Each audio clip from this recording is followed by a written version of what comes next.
More అండి. కల్కిలో మీ పాత్ర చిన్నదైనా కానీ మీరు చేస్తున్నారనేసరికి ఇమేజ్ పెరిగిపోయింది, మూవీ ఇమేజ్ పెరిగిపోయింది.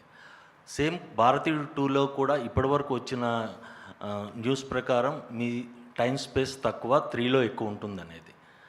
ఈ పాన్ ఇండియా సినిమాలకి మీ ఇమేజ్ అడ్వాంటేజ్ అవుతోంది, కానీ మీరు స్పేస్ తక్కువ ఉంటుంది అనే దానికి ఏంటి సమాధానం? ఈ స్పేస్ అనేది హిట్లర్ గారికి కూడా ఆ స్పేసు కారణం చెప్పే most of the thing. Space లేదు, మాకు ఎల్బో రూమ్ లేదు అన్నారు. అది కాదు, ఎవడు ఈ కమల్ హాసన్ అని నేను అడుగుతున్నాను.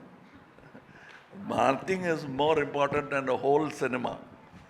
అందులో మనం ఏం చేస్తున్నాం, ఏ పాత్ర. Suppose I'm a director, I have to do only direction, think about the whole film. Suppose I'm doing Senapathi, ఎందుకండి నాకు ఒక డ్యూయట్ పెట్టలేదు అని డైరెక్టర్ గారితో కోపడకుండా ఇంకా ఏం చేయొచ్చు అని ఆలోచించవచ్చు. The length doesn't matter at all. మేము 3లో ఫుల్ ప్లెడ్జ్డ్ ఎక్స్పెక్ట్ చేయొచ్చా? 3లో ఫుల్ ప్లెడ్జ్డ్ ఎక్స్పెక్ట్ చేయొచ్చా? 3 గురించి డైరెక్టర్ గారు మాట్లాడడం బెటర్. అది కాదు, అది నిజం కాదు. ఆయన ఫుల్ పిక్చర్ ఆయన వస్తున్నారు, ఆయన తక్కువ స్పేస్లో వచ్చేది అది నిజం కాదు. అది ఆయన రాలేని సీన్స్లో కూడా ఆయన గురించే డిస్కషన్ ఉంటుంది. ఆయన బట్టి సరౌండ్ జరుగుతుంది అన్ని, అది నిజం కాదు.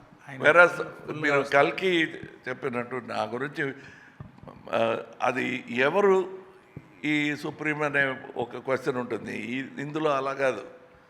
భారతీయుడు అంటే from scene 1 it is talking about me. Kamal గారు, శంకర్ గారు, బయట ప్రపంచంలో ఇలాంటి ప్రశ్నలు లేవు. ఏంటి ఆయన కొంతసేపు వస్తారని ఎవరు చెప్పలేదు. ఈ ఒక మనిషికి వచ్చింది ఆ డౌట్. సో ఆ ఒక మనిషిని మనం బయటకు వెళ్ళి సమాధానం చెప్దాం ప్లీజ్. కమల్ హాసన్ గారి సినిమా ఇది. కమల్ హాసన్ గారు ప్రతి ఫ్రేమ్లో, ఆయన ప్రతి హార్ట్ బీట్లో ఉంటారు. అది అందరికి తెలుసు. సో అది మనం we can go to the next question.